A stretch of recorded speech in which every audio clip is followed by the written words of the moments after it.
नमस्कार दर्शक बंधु मु ज्योतिर्विद दीपक चटर्जी आपण मानकु मोर भाग्यचक्र चैनल को स्वागत करुछि। एई जुलाई मास 16 तारिख ठारू गोटे राशि रे तीन तीनोटी राज्य संगठित होगा जाउछि एवं एई जो राज्य संगठित होगा तार सुफल केउ माने पाइबे केउ राशि गुडी प्रति तार प्रभाव सुप्रभाव न्यस्त रहइबो एवं किभଳି फल पाइबे से संबंध आज आलोचना करिया। जुलाई मास 16 तारिख में रवि प्रवेश कर कर्कट राशि रे कर्कट संक्रांति से दिन रवि प्रवेश कर कर्कट राशि रे एवं कर्कट राशि पूर्वर बुध और शुक्र अवस्थान करछंती। तेने या फल रवि और बुधंकर जुति फल बुधायित्व राजयोग एवं शुक्र और रविंकर जुक्ति फल जो युक्त होती फल कौन ना शुक्रायित्व राजयोग एवं बुध और शुक्रंकर जुति फल लक्ष्मीनारायण राजयोग। तेणु बुधायित्व राजयोग शुक्रायित्व राजयोग एवं लक्ष्मीनारायण राजयोग ये तीनोटी राजयोग कर्कट राशि रे जुलाई मास 16 तारिख रु संगठित होगा जाउछि। तेणु यार जो फलाफल रहिबो बा कहा पर रहिबो केउ को राशिपति रहिबो सेगुडी आम देखा। प्रथम देखा कर्कट राशि। कर्कट राशि रे संगठित होतारु कर्कट राशि व्यक्ति बहुत सुफल मिलिबो एवं तांकर धन धान्य वृद्धि होबार देखा जाए। अभीष्ट सिद्धि हेबो एवं विलास व्यसन द्रव्य किसी मैंने क्रय करेंगे और भूमि सहित गृह समित किसी सुख प्राप्त कर देखा जाए। से जो कर्मक्षेत्र अच्छा से प्रशंसित हेबे एवं बुद्धिजीवी कर्म किसी यदि करुवे जो मैंने से बहुत आगे आगे भी जमी वकिलाती करवा सफ्टवेयर इंजीनियरिंग यू क्षेत्र जो मैंने करुवे तो से बहुत प्रगति हेब यही कर्कट राशि जात व्यक्तिंकर। एवं लक्ष्मीनारायण राजयोग जो बहुत श्री वृद्धि हेब धन संपत्ति वृद्धि हेब एवं अभीष्ट सिद्धि हेब एवं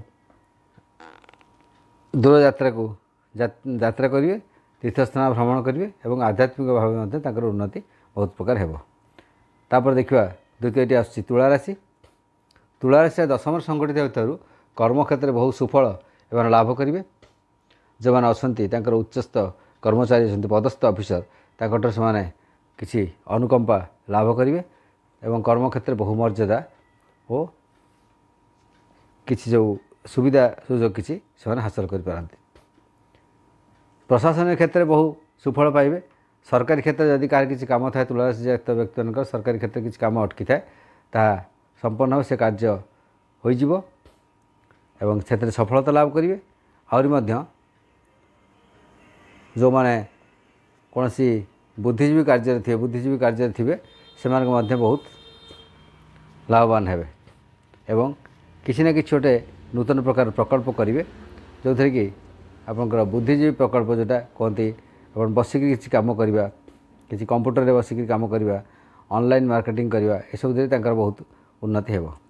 यापर आसला तृतीय राशि हूँ बिछा राशि।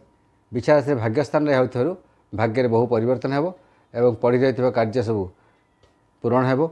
अभीष्ट सिद्धि हेब जहाँ किसी अभीष्ट थी से अभीष्ट गुड़िक सिद्धि हेब। जो कार्य बाकी थो पेंडिंग थो करने को हो पारती से गुड़िक बहुत शीघ्र हेब। एवं जदि मैंने चाकरी कर उपरिस्थ जो ऑफिसर अच्छा अधिकार अच्छा अनुकंपा प्राप्त करेंगे एवं कर्मोन्नति देखा जाए। स्थान परिवर्तन कर्म परिवर्तन इत्यादि हेब जो बहुत सुफल लाभ हेब और विशेषकर भाग्य क्षेत्र बहु भाव उन्नति हेब। जो मान भाग्य क्षेत्र बहु कष्ट भोग करते विचार व्यक्ति मानकर से बहु भाग्योन्नति हेब एवं जो उद्यम करते पूर्वर बहुत दिन उद्यम कर निश्चित सफल हेब। और अन्य राशि गुड़िक पर जो रही प्रभाव यार सुप्रभाव कुप्रभाव किसी मात्र विशेषकर ये जो राशि ये जो तीनोटी राज्य रहा शुक्रायित्व राजयोग बुधायित्व राजयोग और लक्ष्मीनारायण राजयोग यार सुफल मुख्यतः भाव ये तीनोटी राशि पाइबे कर्कट राशि तुला राशि और बिछा राशि।